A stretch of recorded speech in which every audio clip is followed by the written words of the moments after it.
नमस्कार, मी Kiran Palkar. Crime diary news channel मध्ये आपले स्वागत आहे.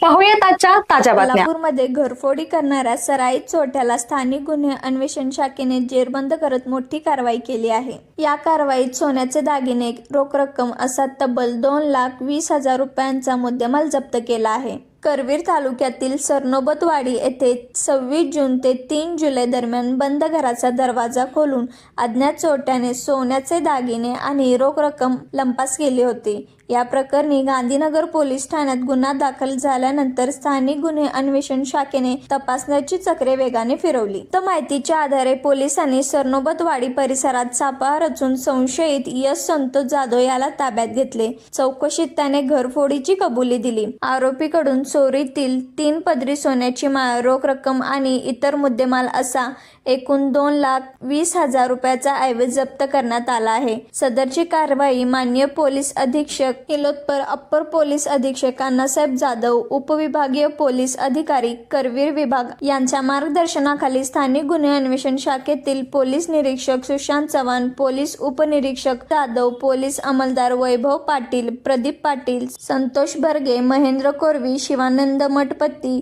सत्यजित तानुडगे, गजानन गुरव, विशाल खराडे, परशुराम गुजरे, अमित मर्दाने यांनी केली आहे.